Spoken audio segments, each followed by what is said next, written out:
folks, made a lot of progress on the layout. I got in an order of track and turnouts from Oakville Model Trains Depot. Now, yeah, they're in Canada, in Ontario, and I did have to pay duty fees, but it was only about 55 bucks on a nearly $500 order. So, yeah, his prices on the turnouts are the cheapest anywhere, like $31 for um, the number 4 Pico Code 70 Unifrog turnouts, whereas there's a place that's 2 hours away from me in Athens, Texas, that's selling them for like 50 bucks a pop, which I think is just out. I understand tariffs and everything, but that's just outrageous. So I was like, no, I'll just get them from this guy. And I plan to get some other stuff. I need some more connectors.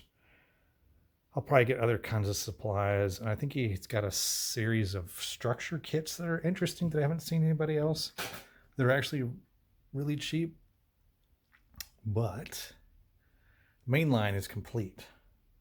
And I've run this little 789 locomotive forwards and backwards on it over and over and over and over again without any derailments, which pleases me greatly.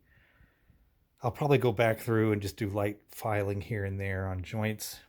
I mean, there's a bunch of wiring that I need to do. I have wires hanging out everywhere, and then I need to start working on control panels for this side of the layout, for the yard and everything, and how that's going to be. I'll probably need to order some more track. I need to get a turntable. But yeah, lots of progress. Just the fact that I can run a train around the entire loop now is nice. I do plan on getting a DC handheld control. I found this guy that makes really nice ones, and you can plug it into a regular phone jack. So I plan on mounting those on each side of the layout. Right now I'm running everything on this Tech 2. But yeah, I plan to switch over to a handheld remote so I can obviously walk around this whole layout. I have 3 more turnouts coming, 3 more right-hand turnouts. I need 1 there and 2 more over there in the yard to finish the yard. And then I need to put in this spur for this industrial, a coal mine or a silver mine or something. Of course, there can be another mine over here. I need to build a ton of bridges. Like right now, I've got this cardboard tube holding up this in the gorge here. So I need to build a big tall trestle for this. This will be a wooden through truss. This one will be another through truss. Then we go around over to this side. Here, it's easy to see. I think this is going to be a combination of a trestle and a through truss. And then, of course, this one over here will probably just be some simple trestle bridge, just some small thing. So I've got all those bridges to build. I need to build this coal tipple that's going to go here. But yeah, lots and lots of progress. Then there's the small things. Once you get all the track and the wiring done, you need to go back in and infill all the gaps with plastic ties and glue those in so that everything has uniformity to it. I do have one question for folks who've used foam and whatnot. How do you run your wires all the way down through the foam? I don't have I guess I'd need something like an 8-inch drill bit. A very tiny 8-inch drill bit. How would you even do that? I don't even know.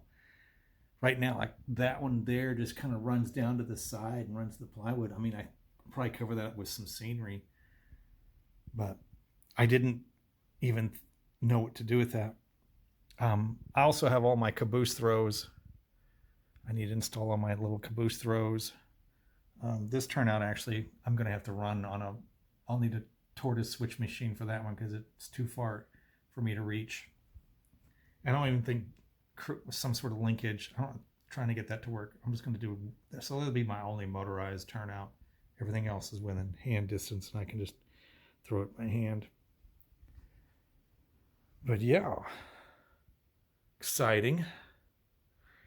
Let me give you see if I can See the whole thing here. Yeah, it's 6x10, and it is based off of, oh, I wish I could remember that. Someone actually said who drew this originally. I think it was in Railroad Model Craftsman from the 60s, but this is what I started off with. This is set up for like 18-inch and smaller radius turns, and I knew that I wanted at least 24, so this is 5x8.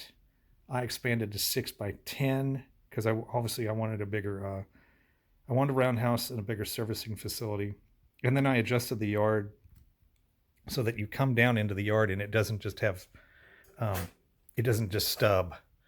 So you can come down into the yard, and then there's going to be switches so that the locomotive can break off and then back out of the yard and then access this inner line here, and then can come back down and get to the roundhouse and the turntable. So there's no issue with that. Oh, I also need to get a reversing controller, or I can just do it with a double pull, double throw. We'll see. I mean, I have a bunch of those left over from a layout I did years ago.